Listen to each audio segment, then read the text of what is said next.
esse reino e andar independente da sua presença física, treinando a viver sobre agora a sua presença espiritual, né? Não visível, tá?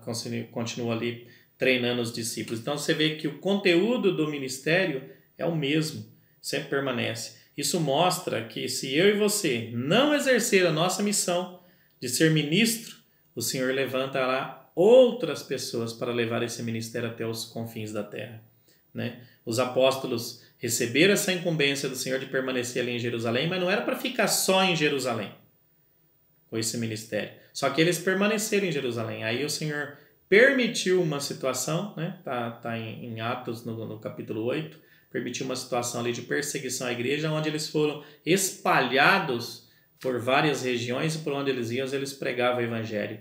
E nesse momento o Senhor levantou o apóstolo Paulo, preparou o apóstolo Paulo para ser o apóstolo dos gentios. Isso mostra o que eu estava dizendo, que se nós permanecemos no nosso conforto, na nossa zona de conforto e não pregamos o evangelho, não usamos nosso espírito, o Senhor preparar outras pessoas para levar esse encargo adiante.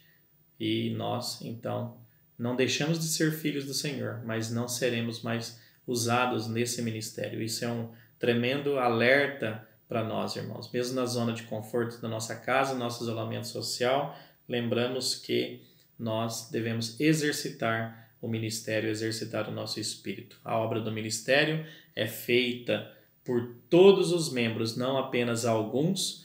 Todos os membros devem funcionar na edificação do corpo, né, para que o filho varão seja gerado. Recebemos a função, os dons da parte do Senhor para treinar os irmãos, como eu já citei lá em Efésios capítulo 4, 11 e 12, para treinar os irmãos para que todos possam desenvolver esse ministério da edificação do corpo de Cristo. Esse foi um dos pontos que me marcou nessa mensagem, né?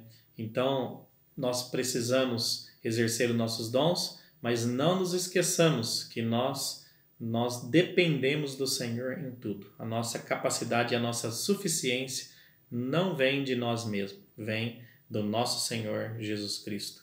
Em 1 Coríntios, no capítulo 12, o apóstolo Paulo começa falando de dons espirituais, o desenvolvimento dos ministérios de operações. Mas antes dele falar de tudo isso, ele fala do invocar o nome do Senhor, que está do capítulo 1 até o versículo 1 até o versículo 5. Ele fala da importância de invocar o nome do Senhor. Então, esses são os pontos que me marcou nessa mensagem. E o principal é que para nós exercermos esses dons e tornar ministério, nós devemos reconhecer a nossa insuficiência, a nossa incapacidade e a nossa dependência total do Senhor. O sentido do invocar o nome do Senhor é esse. Começou lá em Gênesis, né, no capítulo 4, né, no versículo 26, com a morte de Abel. Né, o Senhor deu um outro filho para Adão e Eva, Sete. Esse Sete gerou um filho, ao qual ele pôs o nome de Enos. Então, nesse versículo 4, 26 de Gênesis, mostra que na ocasião do nascimento de Enos, cujo nome significa frágil, fraco, mortal, então eles viram a sua fragilidade, que eles deveriam depender totalmente do Senhor. Essa também deve ser a nossa atitude. Reconhecer que nós não somos super espirituais. Nós precisamos depender do Senhor em todas as coisas. Então, invocar o nome do Senhor é a nossa respiração espiritual, irmão.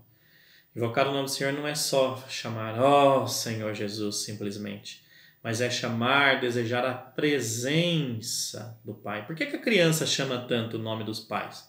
Pai, a mãe, por que eles chamam tanto? Porque eles são totalmente dependentes. Tudo que eles vão fazer. Tudo que eles vão fazer, eles ficam, mãe, mãe, mãe, mãe. Eles ficam chamando, né? O pai o tempo todo, pai, pai, pai. Por quê? Porque eles desejam a presença dos pais. Porque eles reconhecem a sua incapacidade, sua dependência. Nós, enquanto crianças espirituais, invocamos bastante o nome do Senhor. Mas esse é outro engano do inimigo de Deus que devemos tomar cuidado. Ao crescermos um pouquinho mais na vida espiritual, nós devemos tomar cuidado de não parar de invocar o nome do Senhor. Você que está me assistindo aí, você é adulto, né? Você parou de tomar leite? Você tomava leite quando era criança, né? Você era totalmente dependente do leite. Agora, você já se alimenta de alimento sólido, mas não deixou de tomar leite. Quando nós éramos crianças espirituais, nós invocávamos o nome do Senhor o tempo todo. Reconhecia a nossa dependência. Tudo que nós lemos na Bíblia é novidade para nós. Lembramos de Jeremias 33, verso 3, onde o Senhor nos diz que se invocarmos o nome do Senhor, coisas grandes e ocultas que não sabemos, o Senhor nos revelará. Somos totalmente dependentes do Senhor. O Senhor nos abençoe. Espero que alguns pontos desse compartilhado possam te ajudar. Jesus é o nosso Senhor. Aleluia.